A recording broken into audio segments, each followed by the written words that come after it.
About 8 months ago, Murray McCully, the Minister of Sport, came and saw me to talk about the Millennium Institute expansion, and he said, Andrew, he said, I don't know if we're going to be able to put all this together. It's a big ask, $40 million. What can you do? What can the city do?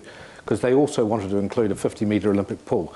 And I said, I think we can pull it off. I think we can put in a contribution from the city. I think the city can come up with about 10 million if we work it all together. We worked on that, and while we were there, I said to Murray, have you got a few minutes? He said, yeah. I said, so I threw him in my car. We drove down to Takapuna Beach. I said, I want to show you another thing, Murray. And I showed him Ralph's vision of the Ocean Water Sports Centre at Takapuna Beach. I said, Minister, here's an opportunity to set up a national sailing centre and also ocean swimming and kayaking and triathlon and everything else there. But we need support. We need support from the government. He said, well, what's it going to cost? I said, probably about $9 million. He said, would you do a third? I said, we could do a third. He said, well, we'll do a third if you do a third, and the sports bodies come up with the other third. I said, done, we'll do it. And we went away, and I told Ralph the next day, we can do it if we can do a third, a third, a third. Ralph said, we'll do it. So we did it. That's the sort of thing we have to do. We have to get on, work with government.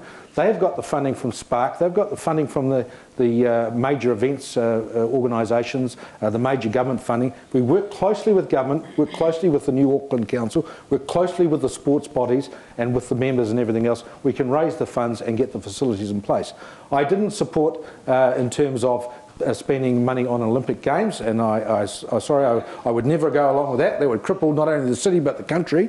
I did have sympathy for a Commonwealth Games, but again, that was going to be 600 million, but that again was not affordable. But what we can do in Auckland and what we can do in this country is provide these centres of excellence like the Millennium, like the National Ocean Water Sports Centre, like a new velodrome perhaps at Manukau, like a new athletics track maybe at Mount Smart, and have these key centres around Auckland providing for the major sports, plus the minor sports in the indoor event centres and all that sort of thing, and really get our act together and provide good quality sports across Auckland, but working closely with government.